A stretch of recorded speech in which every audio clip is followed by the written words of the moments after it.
And please sit down for the next session. I know people are still coming into the hall.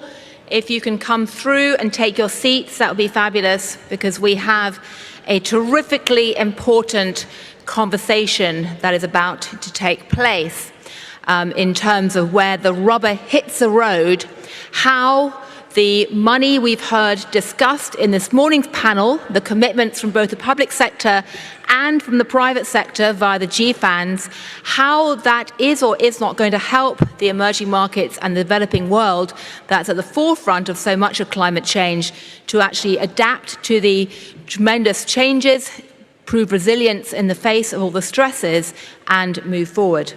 My name's Gillian Tett. I'm with the Financial Times. And as I've said, the title of this panel is Financing a More Resilient World. We're going to be talking about that issue in two parts. The first part is going to be looking at what's happening on the front line of climate change and what's being done to adapt and increase the resilience. And the second part is going to be throwing that forward in terms of what needs to be done in the future. And we have two moderators for that, but I'm going to start by introducing the first panel, which is essentially a chance to hear the voices of the developing world and some of the institutions responding to it. We have Walton Webson from Antigua and Barbuda. He's the ambassador to the United Nations. Maybe as I call your name, you can start coming up to the panel and the podium. We also have Nadir Hassan, who's the finance minister of the Seychelles. We have possibly joining us Maria Flashbach, who's the Minister of Economic Cooperation and Development from Germany, but I think might be some scheduling issues, so she may be joining, maybe not. We also have John Haley, who's the CEO of Willis Towers Watson. And to moderate this, we have Alok Sharma, the COP president. So I'll call you all up. It's quite a graphic issue here.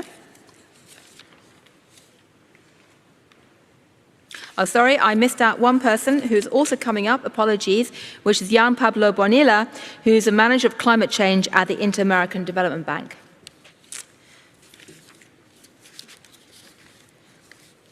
So over to you, Minister Sharma, to moderate the panel.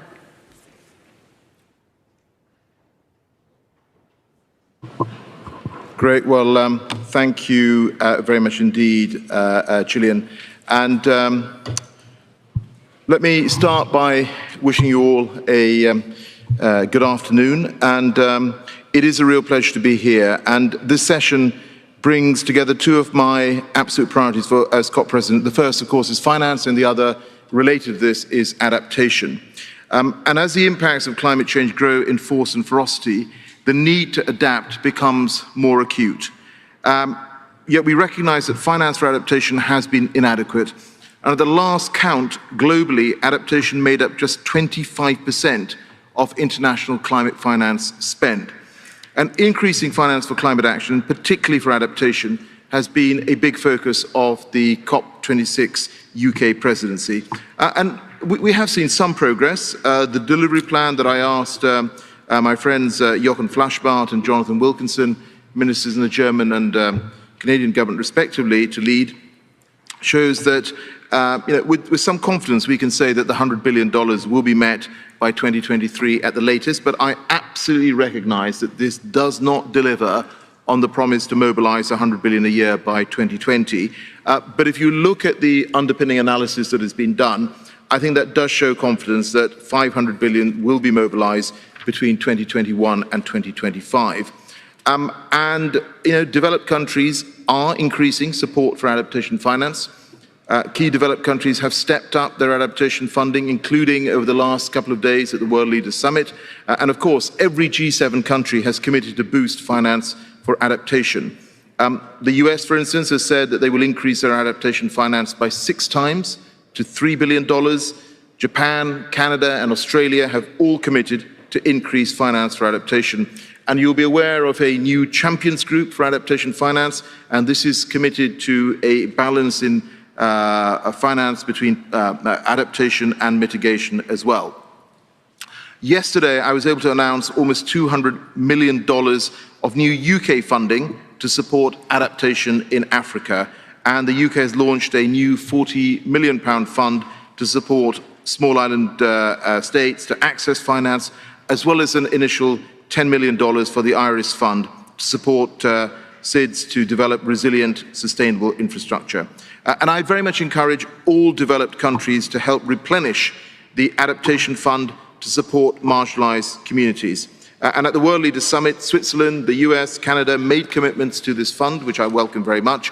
And I can tell you that the UK will announce a commitment at the Contributor Dialogue on Adaptation Day, which takes place next week. Now, I think all of this progress is good, it's heartening, but frankly, we know there is much more to do. And that's what we're here to discuss today. So we have these two panels. On the first, we will hear from some of the most climate vulnerable small island states, those literally on the front line of climate change, and of course the countries and the organizations working together with them to tackle the problems that they face, such as the SIDS call to action launched by the UK, Fiji, Belize and AOSIS. On the second panel, we will hear about what countries are doing to finance bold adaptation plans and about how the international community is making it easier for countries to access the finance to deliver those plans, including through the Task Force on Access to Climate Finance, which of course is being led by Fiji and the UK. And I hope that both of these panels will see us agree on what we must do next. And ultimately, this is about going further, greater ambition, increased financing, stronger partnerships, and ultimately innovation in design and then delivery of that finance. So I'm very grateful to be joined by our first panel, and I'm going to turn first to Ambassador Webson. And Ambassador, the Alliance of Small Island States, AOSIS, has pressed the need for more support for SIDS since 1990. And you and I have had many discussions on this as well over the past year. What we'd like to do is to hear your message, indeed the AOSIS message on this particular issue.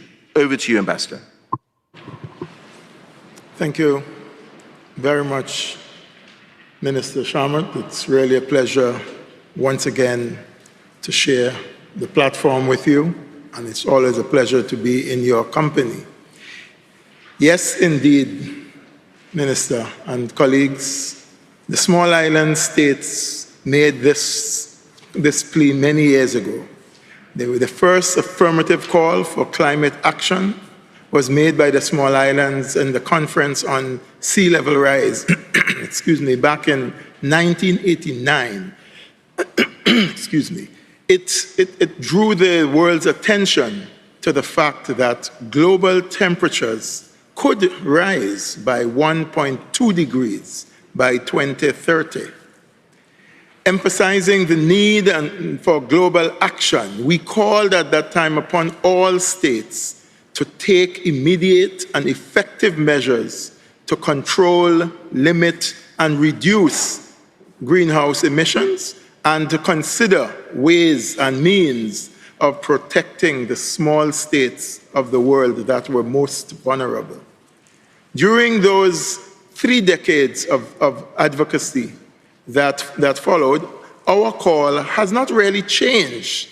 What has changed is that our call has been scaled up and intensified, has become much more urgent, and that the science is due to the failure of the international community to address the plea we made. Our science has shown that we are in trouble, we are in danger.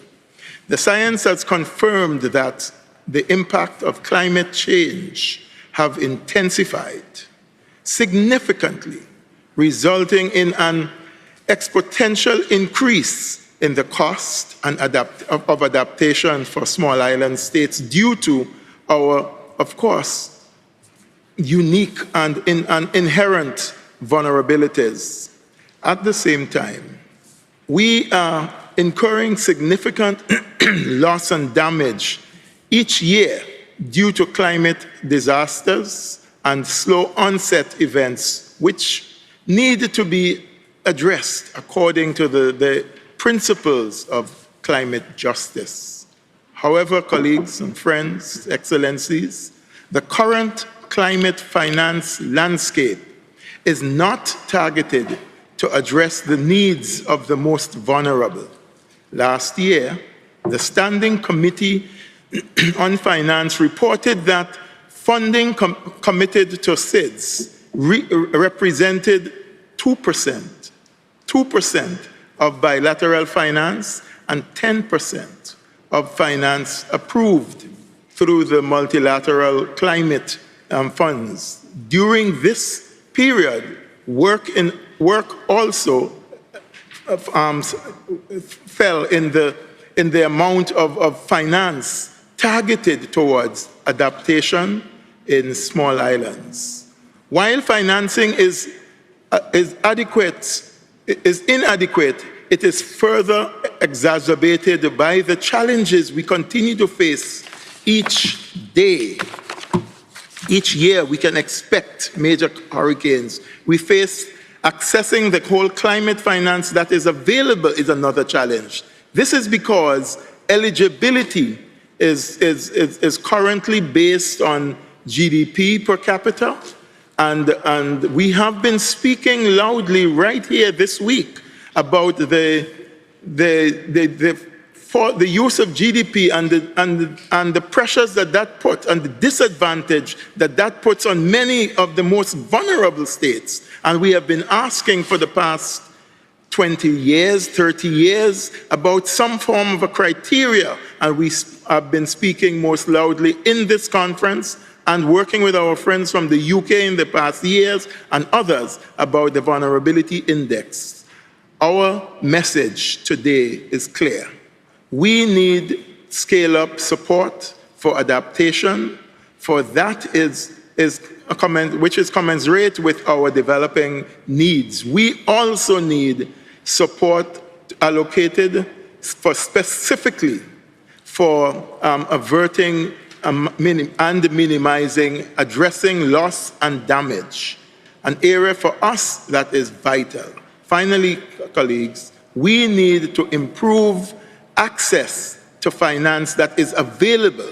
We need such access to be simplified by ensuring that international financial institutions do not operate in a manner that restricts this critical support to those who need it most, the most vulnerable. We hope that these important dialogues here this morning and throughout this week at COP26 will be complemented by ambitious outcomes and action.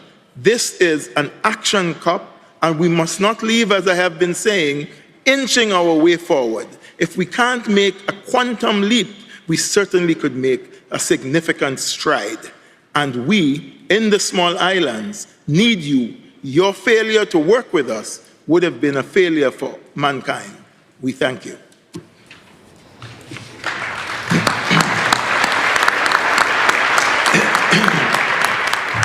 Thank you, Ambassador Webson, for a very powerful message. Could I now turn to Minister Hassan and just ask him that Seychelles, of course, is not a stranger to severe weather events, as we know.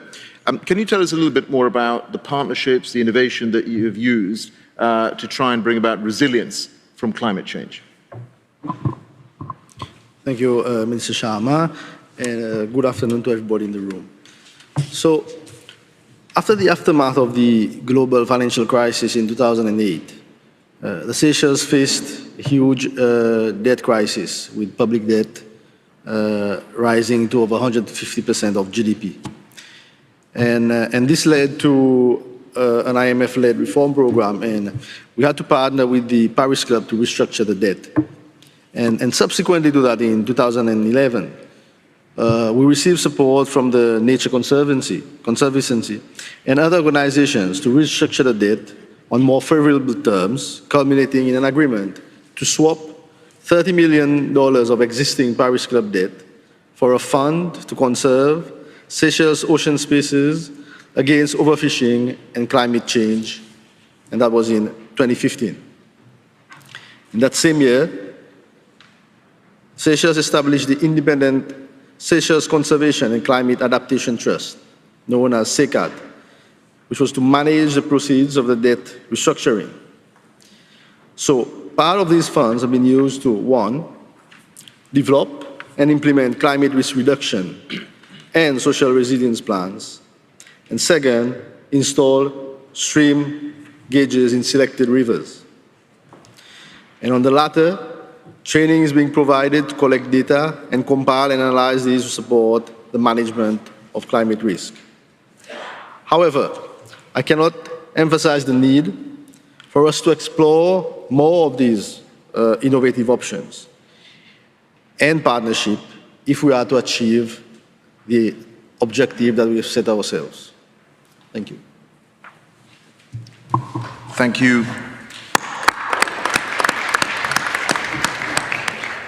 Thank you very much for setting out some of the innovative approaches that you've been taking.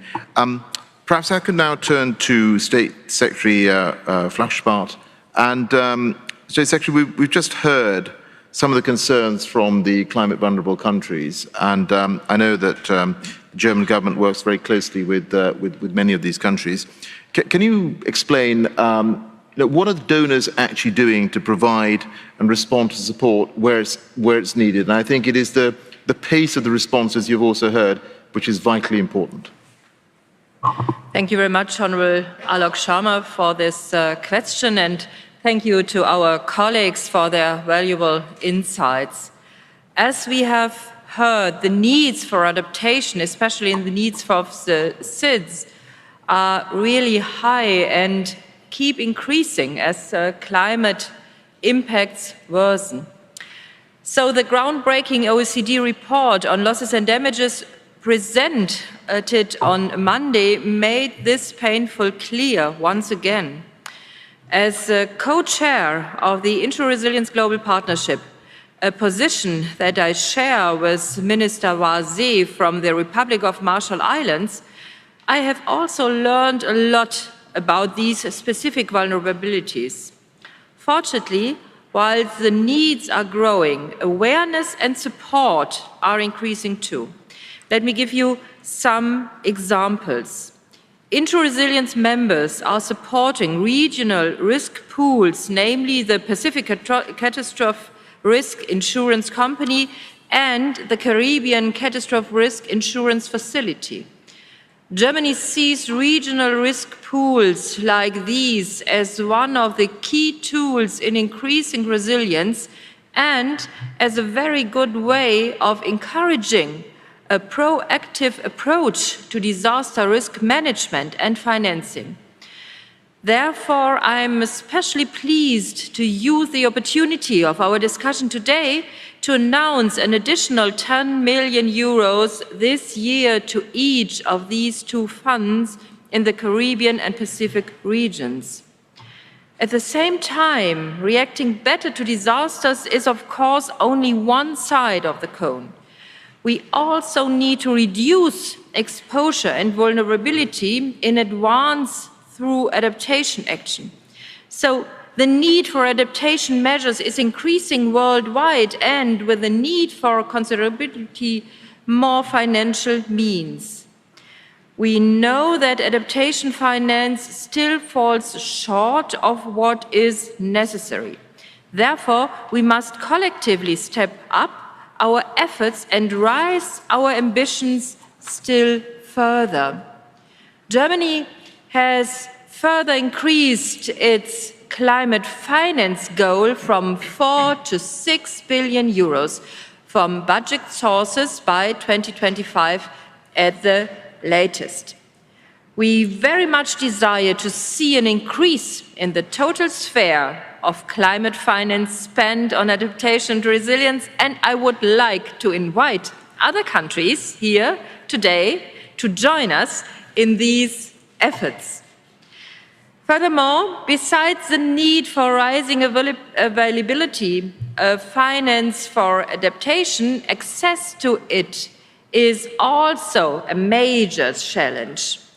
So studies suggest that only a fraction of climate finance is spent locally. Even if the funds are available, they must also be accessible and get to where they are needed the most.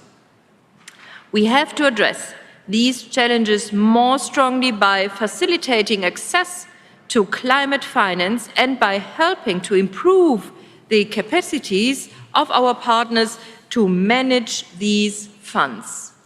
Finally, I would still like to stress that Germany will continue to stand with the SIDS as a reliable partner in tackling climate change.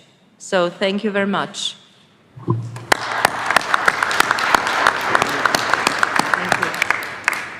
State Secretary, thank you very much for that and for the additional announcements on funding. I also want to formally thank our friends in the German government for the work we did together on the $100 billion delivery plan. I think that was a very good cooperation. I'd now like to turn to one of our friends from the MDBs, from the Multilateral Development Banks, Dr. Bonilla, who's here representing the IADB.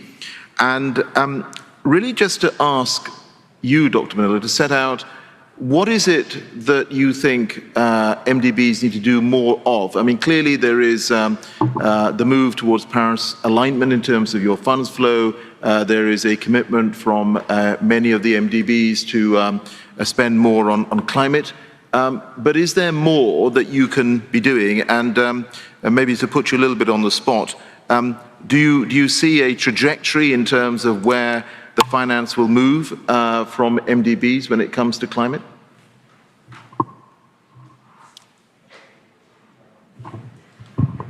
First of all, I would like to thank you for the invitation to be here with you and congratulate you for your leadership at this COP. I think the question about the MDBs, I will try to explain the importance of adaptation and climate risk, saying that I think the priority is to integrate management of climate risk and disasters with all the agenda of adaptation and resiliency. As you said, 24% of our climate change finance has been going to adaptation. But at the end, your question is very relevant, is how we can innovate from our financing mechanisms, our lending and other instruments to integrate climate disaster with the role of biodiversity and nature as part of the resiliency that we need to build at the national level, at the subnational level, and as part of the private sector development. As our president mentioned yesterday, the Vision 2025 of the IDB includes that the recovery of Latin America and the Caribbean post-pandemic needs to have climate and sustainability as part of that recovery, and resiliency and adaptation as a key component. As you have heard from our head of states these days, we see the impacts of climate daily. And it's moving too fast that I think is a call for us, not only for the MDBs, but for all the financing world, to be more flexible and agile to this response. So, President, I will mention 3 topics in terms of how to do this. The first one, we started working a lot in our region to do an assessment of institutional and financial capacities of the governments related to natural disaster. So we have developed an index, it's called the IGOP. It's an index of governance and public policy capacity of the countries to address climate disasters. As part of that exercise, we found out that we needed to develop an instrument directly for the ministers of finance of the region to disaster response, an ex-ante instrument. So we created the contingency credit line facility at the IDB to guarantee access to this facility and for the ministers of finance to have a credit line, an ex-ante credit line that we send to them after the disaster. So it's an ex-ante credit line of credit that they don't have to pay any interest or any fee until they use it. But this facility guarantees the access to do that. We have, President, already 14 countries of the region using that facility, and we have approved $1.9 billion as part of that. What we have done during the pandemic, we said we have to innovate this credit facility and we expand the use of that facility also for pandemics in the future, seeing the link that we have of pandemics with biodiversity and nature. But we found out, President, that we need to go beyond. I mean, you have heard these days the impacts on the Caribbean and on Central America, So we said, for those countries that have already access to the contingent credit facility, we need to create what we're calling the hurricane clause. It's a clause that the IDB is including in our lending to defer the payments of principal payments for 2 years in IDB-eligible operations. I think that is something that is going to create fiscal space for climate events and disaster response. We have so far started conversations with Barbados, Bahamas, Jamaica, and Dominican Republic to include this clause in our lending. But we needed to do the same from the private sector. I think a key role from the MDBs is through our private sector, start helping companies and private sector also to respond to climate impacts. So IDB Invest, which is the arm, the private sector arm of the IDB group, developed back in 2017 what we call the El Niño clause. Seeing the impact of the El Niño in fisheries in Peru, they created this clause to reschedule loan capital payments for private sector companies during the month of the impact of the climate on the company, to have the opportunity to recover. Seeing what they have done with that, they have used it already for 3 operations. The last one was approved in August. They have expanded El Niño clause, and now they are including the financial resiliency clause, not only for El Niño, but for La Niña, flooding, droughts, and fires, just to help private sector companies and private financial institutions to recover. Having said this, President, and with this I will conclude, we need to also at the same time build on resiliency. How we can build on constructing and building resiliency from the national, subnational level and private sector. So as part of that, the IDB is including in our portfolio nature-based solutions. 28 operations that we've done in the last years for infrastructure are including nature-based solutions for more than $800 million. We have developed the Natural Capital Lab at the bank with the support of your government, UK and France, to start piloting blue carbon solutions with, for example, mangroves in the Caribbean and coastal cities. But we have to, at the national level, good examples like the Roof to Reef in Barbados, like the decarbonization plan that we have supporting Costa Rica, start bringing these concepts in the beginning. At the subnational level, we are developing the first loan president for Barranquilla as part of the biodiversity program of President Duque to finance mangroves, urban wetlands, and different options of resiliency to climate to integrate biodiversity, nature-based solutions into resiliency to climate change. In Chile, we approved a national program for informal neighborhoods, and a key component of that is doing a map of assessment to natural disaster risk and the response, including nature-based solutions. IDB Invest just announced and put in the market the first blue bond in Latin America to support private sector in Latin America related to ocean and the contamination of water. So we have to invest through our lending, but also helping our governments to issue bonds as part of the response. And key, and I'm very happy to see here also the President of the African Development Bank, continuous access to concessional resources to do the blended in our instruments. We have proof, as MDBs, the importance of blended financing for decarbonization. Now we need to do the same for adaptation and resiliency. Thank you.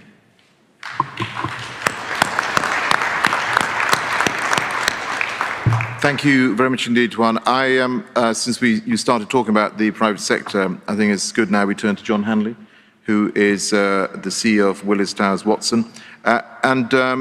John, there's obviously been a lot of focus in recent years from the private sector investing in climate, investing in climate resilience. And what would be great is to hear about some of the new partnerships or innovative instruments that are out there, and basically what are the challenges around these? Over to you. So thank you, Mr. President, and it's an honor to join this panel on behalf of the private sector and to update you on some key initiatives. And I think it's particularly fitting to be speaking here in Glasgow, as this city and Scotland more broadly provide great inspiration and influence for some of the work we're doing. It was here in Scotland in 1776 that Adam Smith published The Wealth of Nations and laid the intellectual foundations of the industrial revolutions that followed. And that's from the shipbuilding cranes we see here on the River Clyde to the wider transformation around the world. And at COP26 in Glasgow here, we're confronting both the environmental costs and the economic benefits of what was unleashed 245 years ago. Adam Smith described the invisible hand of economics that shapes our lives and our world. It helped explain what gets built, who prospers, and who does not. Now, in this climate emergency, that invisible hand needs to be redirected. Since Paris, we've been working to guide the financial system's invisible hand to shape a resilient future. An economy that protects our investments from climate will also protect the homes of our citizens, their crops, and their livelihood. So, getting back to the question you posed, we're a long way from saying mission accomplished, but the progress and the momentum to date has me very confident in our ability to turn planning and theory into some real impact. So to provide some examples today, I'd like to highlight 4 flagship initiatives, and they're all based on collaborative and innovative foundations. And while they've made extraordinary progress, I think they also lend themselves to the question of what's next. So the first initiative flows directly from Paris. The Insurance Development Forum, or the IDF, was launched at COP21. And it was co-chaired by the insurance industry, by the UNDP, and by the World Bank.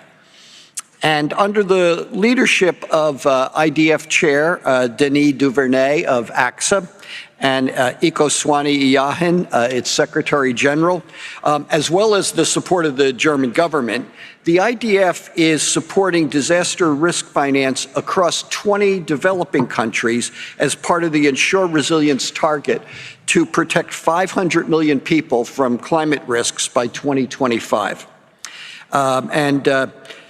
Secretary Floxbarth, let me just say thank you so much for your help in driving so much of this work. The latest development out of the IDF that's focused on the most vulnerable countries is a formal partnership that's actually being announced today. So the IDF is going to be supporting the V20 group of climate vulnerable countries to inform resilience through the Global Risk Modeling Alliance. The second initiative is a bit of a wider one, and it advances climate risk modeling, on behalf of all countries. So last year, in discussions with the IDF, Mark Carney gave us a challenge. There's an information failure that exists. We don't have the data and the analytics to properly understand climate risk. And that's part of what's driving the climate resilience emergency.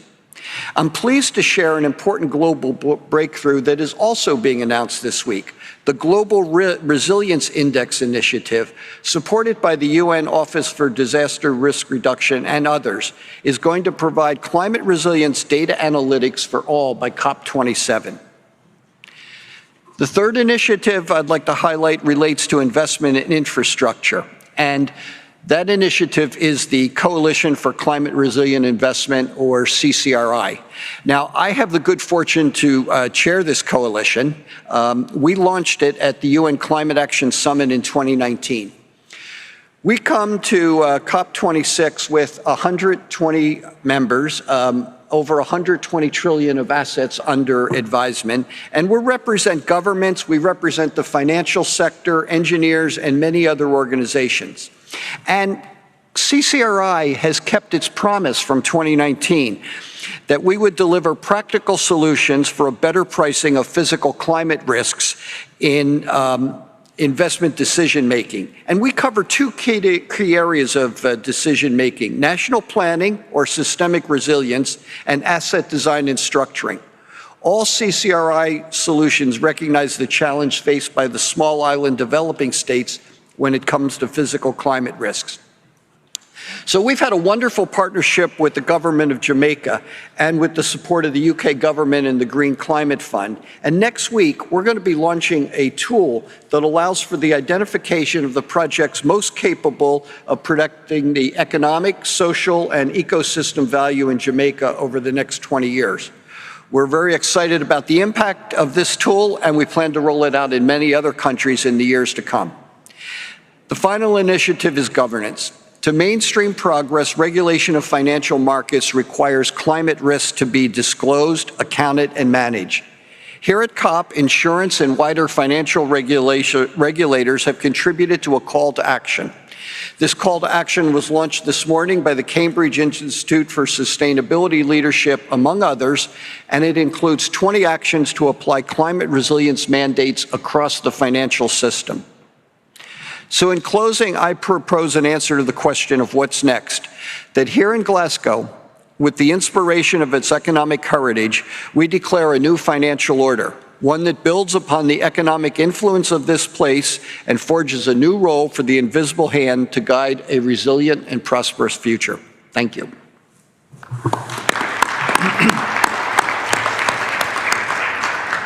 John, thank you very much. And indeed, thank you to all our panelists for their very insightful comments and remarks. And I think we've heard about the challenges, we've heard about some of the solutions, and I think what is very clear now is that we push forward and ensure that we do more, particularly in terms of supporting vulnerable countries and developing countries collectively. We're going to continue this conversation. Obviously, there will be a discussion next panel, but also on Adaptation, Loss and Damage Day next week, which will be a theme day at COP. We will continue this really important discussion. But for the moment, thank you all for coming, and let me pass you back to Gillian.